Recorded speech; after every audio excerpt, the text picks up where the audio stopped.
నమస్తే. Spiritual, motivation, educational వీటికి సంబంధించి ఇంటర్వ్యూస్ ఇవ్వదలుచుకున్న వాళ్ళు కింద నంబర్ కి కాంటాక్ట్ చేయండి. నమస్తే, వెల్కమ్ టు అవర్ ఛానల్. నేను పద్మిని. ప్రస్తుతం మనతో పాటు ప్రముఖ ఆధ్యాత్మికవేత్త శ్రీమతి సన్నిధానం లక్ష్మి గారు మనతో పాటు ఉన్నారు. మాట్లాడదాం. నమస్కారం అండి. నమస్తే అమ్మ పద్మిని. మిమ్మల్ని చూడంగానే ఏదో తెలియని ఆనందం.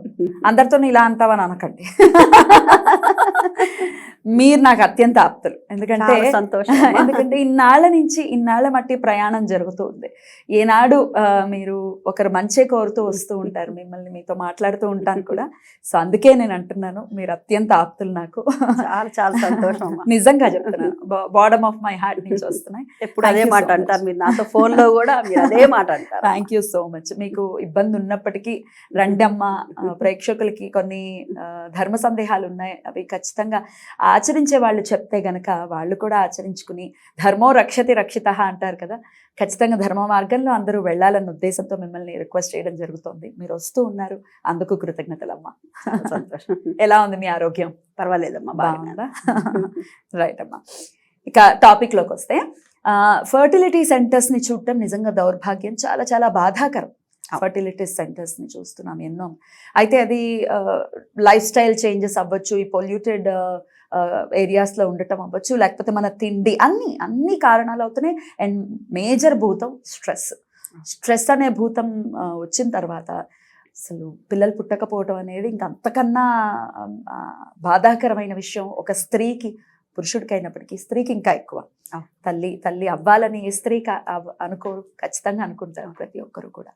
అయితే దీనికి అనేక రకాల పర్యాయాలు నేను కూడా, ఎవరైతే వస్తారో మన దగ్గరికి, అందరి నుంచి ఎలాంటి ఇన్ఫర్మేషన్ వచ్చినా సేకరించే ప్రయత్నం చేస్తూ ఉంటాను.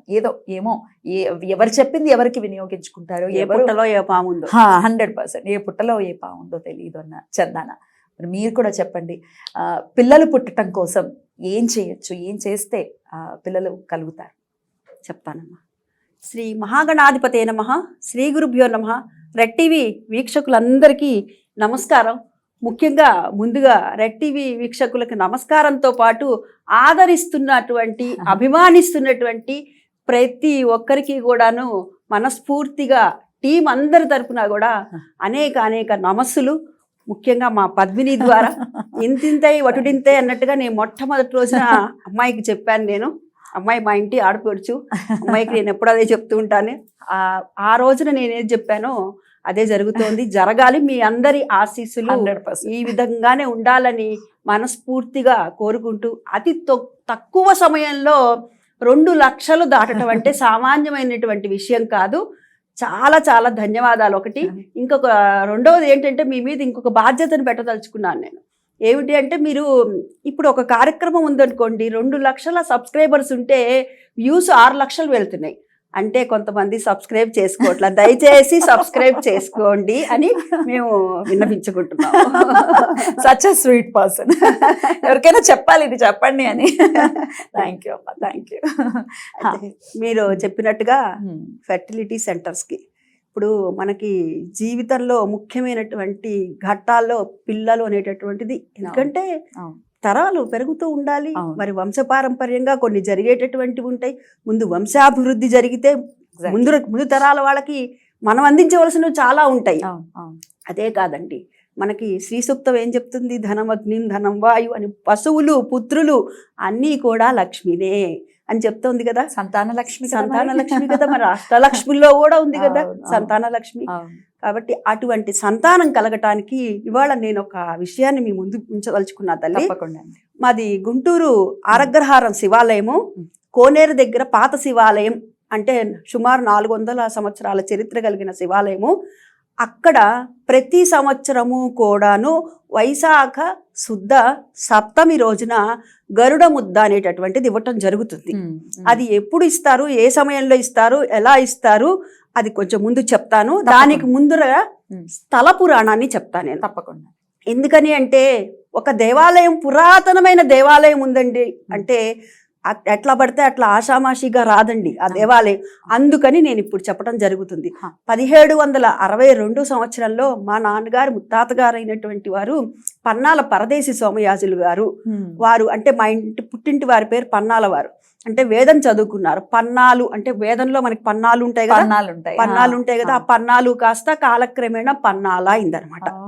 అది వారు మంచి పండితులు. సరే, అగ్రహారం అంటే ఒకప్పుడు ఇప్పట్లాగా జన సమూహం ఎక్కువ లేదు, ఎక్కడ అక్కడ ఒక ఇల్లు అక్కడ ఒక ఇల్లు ఉండేది. గుంటూరులో ఆరగ్రహారము పాత గుంటూరు మొత్తం ఒకటిగా ఉండేది. అయితే ఆ సమయంలో విపరీతంగా భ్రాంతులకు గురి చేసే విషయం ఒకటి ఉంది. ఏమిటేదంటే పెద్ద పులి సంచారం. అయ్యో, ఆ గ్రామంలో అక్కడ పెద్ద పులి ఒకటి సంచరిస్తోంది. సంచరిస్తూ ప్రజలందరినీ భయపెడుతుంటే అప్పుడు వాసిరెడ్డి గారి దగ్గరికి వెళ్ళి ఇలా భయపడిపోతున్నారు జనాలందరూ ఆ పులి వల్ల, మరి మేము బాటసారలో లాగా బండేసుకునో కారు వేసుకునే కాదు కదా, అంతా కాలినడకన వెళ్ళవలసిందే, బాటసారులు ప్రతి ఒక్కరూ కూడా ఇబ్బంది పడుతున్నారు అని చెప్పి వాసిరెడ్డి గారి దగ్గరికి వెళ్ళి చెప్పడం జరిగిందిట.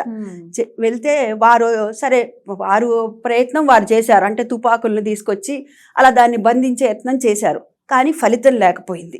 లేకపోతే మళ్ళా వెళ్ళారు జనాలు. వెళితే మరి ఇప్పుడు ఏం చేయాలి అంటే, ఫలానా చోట ఇట్లా పన్నాల పరదేశి సోమయాజులు గారు అని ఉన్నారు, వారి దగ్గరికి వారొక్కరే దీన్ని చేయగలరు అని చెప్పారట, దాన్ని వధించగలరు అని. ఎలాగో మరి అయితే ఆయన్ని పిలుచుకురండి నా దగ్గరికంటే, ఆయన ఎట్లా పడితే అట్లా వచ్చే ఆషామాషి మనిషి కాదండి, వారు రారు, మనమే వెళ్ళాలి వారి దగ్గరికి అంటే, సరే వాసిరెడ్డి గారు వీరి దగ్గరికి వచ్చారట. వచ్చింది, ఇట్లా పులి ఇబ్బంది పెడుతోంది కదా, మరి దాన్ని కొంచెం మీరు దాని సంగతి చూడాలి అని అన్నారు. సరే అని చెప్పి ముందు ఆయన ఒప్పుకోలేదుట. అంటే ఒక జీవిని వధించడం అంటే అది చాలా రిస్కుతో కూడుకున్నది, ఒక రకం కాదు.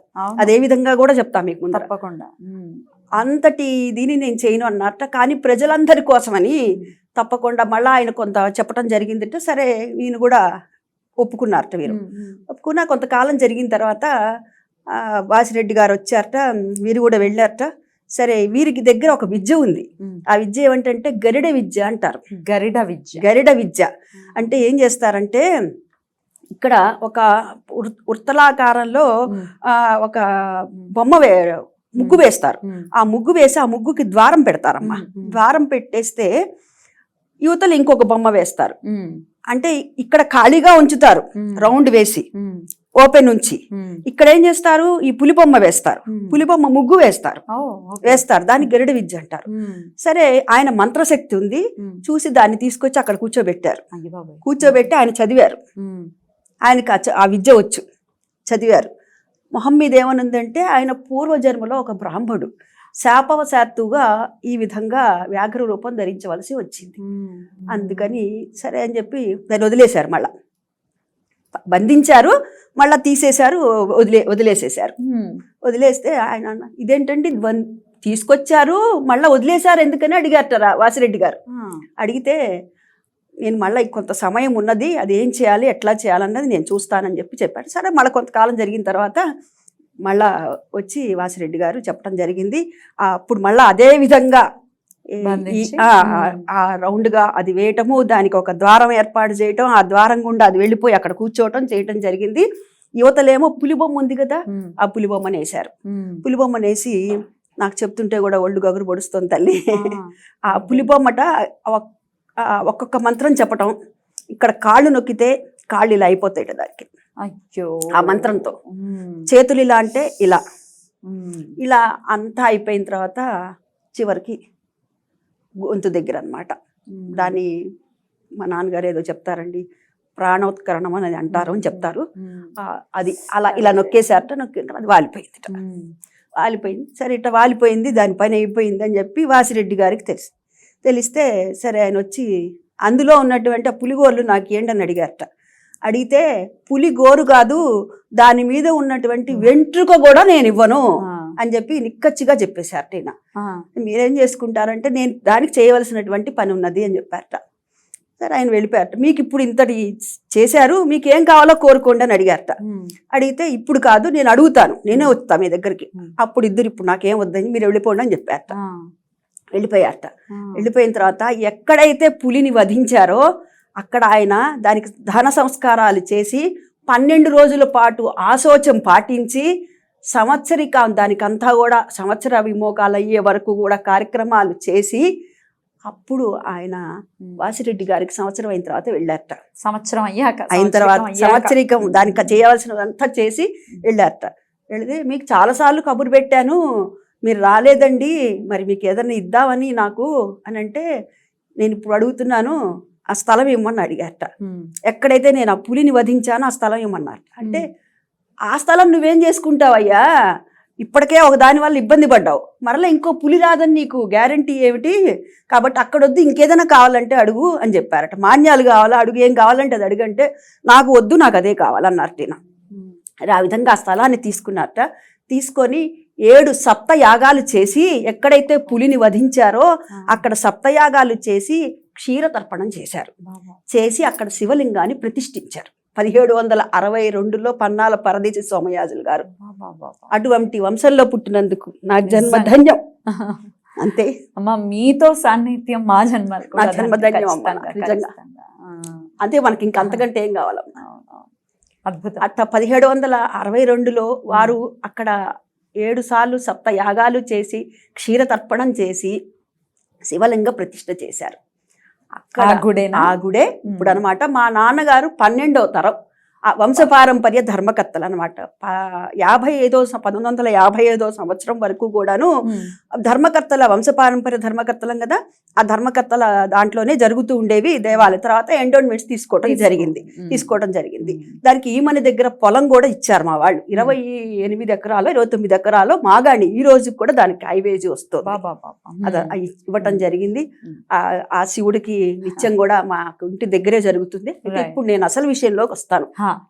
ఏమిటి అంటే, మనకి ఉత్సవాలు, అనేక ఉత్సవాలు జరుగుతాయి. ఆరుద్రోత్సవాలు జరుగుతాయి, బ్రహ్మోత్సవాలు జరుగుతాయి, అమ్మవారికి దేవి నవరాత్రులు జరుగుతాయి, ఈ విధంగా అన్నీ కూడా జరుగుతాయి. కానీ ఇప్పుడు వైశాఖ మాసంలో శుద్ధ పాడ్యమి నుంచి కూడా మనకి ఉపాలయాలు కూడా ఉన్నాయి. మా గణపతి ఆలయము, తర్వాత సుబ్రహ్మణ్యేశ్వర స్వామి ఆలయం, సుబ్రహ్మణ్యేశ్వర స్వామి ఆలయం పక్కన పుట్టలాగా కూడా ఉంటుంది.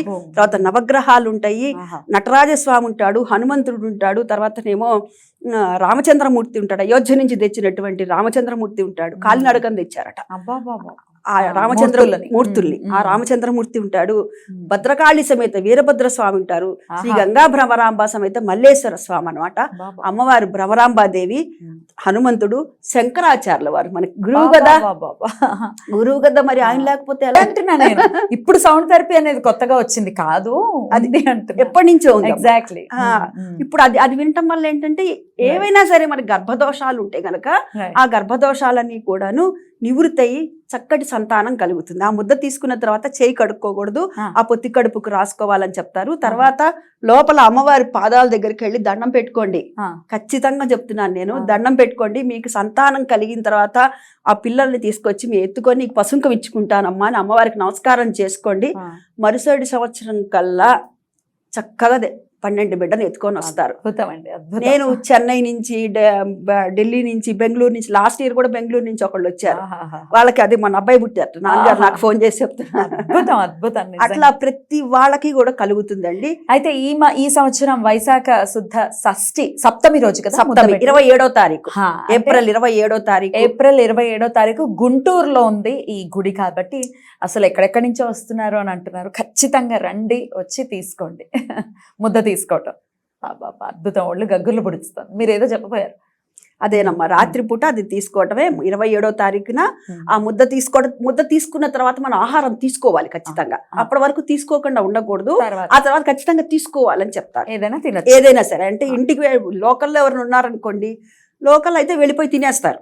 లేని పక్షంలో ఎక్కడైనా సరే, మరి ఎక్కడి నుంచో వచ్చామండి అనుకున్న పక్షంలో మరి బంధువులు ఎవరైనా ఉంటే సరే, లేకపోతే మా ఇంటికి రండి, మా నాన్నగారు వాళ్ళు ఉన్నారు ఖచ్చితంగా. కానీ గుడి లొకేషన్ నాకు ఒకసారి పెడితే నేను తప్పకుండా పెడతాను. నేను అమ్మవారి ఇది కూడా నేను చిత్రపటం కూడా తెచ్చాను, మీరు కూడా పెడతాను. అందరికీ మనం ఇది చేరవేయాలి, ఉపయోగపడాలని మనస్ఫూర్తిగా కోరుకుంటూ అందరూ బాగుండాలమ్మా. సర్వే జనా సుఖినో భవంతు. మీరేమి ఆశించకుండా ఇక్కడ దాకా వచ్చి ఇది చెప్తున్నారు, అది అందరికీ చేరాలి. మనస్ఫూర్తిగా చెప్తున్నా తల్లి, త్రికరణ శుద్ధిగా నాకు అదే. అయితే ఈశ్వరుడు ఎవరైతే కోరుకుంటారో వారు ఖచ్చితంగా అందుతుందండి, అందులో సందేహమే లేదు. ఏం లేదు, శివునాజ్ఞలేని జీవేనా గుట్టు ఐశ్వర్యకారకో ఈశ్వర అన్నారు. 100%. మరి సంతానం ఐశ్వర్యం కాదా? 100%. చాలా చాలా అద్భుతమైన విషయం చెప్పారు. సో 27వ తారీఖున ఈ నెల 27వ తారీఖున అయితే మాకు ఆ టైంలో అడ్డొచ్చేలా ఉందండి అనే వాళ్ళ పరిస్థితి ఏంటండి? మాత్రలు వేసుకోండి, మాత్రలే. ఇంకా అవ్వకుండా ఉంటారు. శివుని మీద భారం వేయండి, మాత్రలు వేసుకోండి, ఇంకా అవ్వకుండా ఉంటారు అంతే, మనస్ఫూర్తిగా. అంతే. డాక్టర్స్ ఒకసారి కన్సల్ట్ చేసి ఖచ్చితంగా ఇక శివుడి మీద భారం వేయండి. ఖచ్చితంగా మీ కోరిక నెరవేరాలని మనస్ఫూర్తిగా కోరుకుంటున్న, పిల్లలు కలగాలి. ప్రతి ఆడ కూతురు కూడా అమ్మ చాలా బాధ అండి అదే. ఇప్పుడు సమాజంలో ఎవరికైతే సంతానం లేదో వాళ్ళ దగ్గర మనం గమనిస్తుంటాం, ప్రత్యేకంగా అడుగుతారు, ఎంతమంది పిల్లలు ఇంకా కలగలేదా వీళ్ళకి, ఎందుకు అసలు నిజంగా చెప్పాలంటే ఎవరి తిప్పలు వాళ్ళది కదండి. అది చాలా తప్పు మాట చెప్తూ ఉంటాను, అది చాలా తప్పు.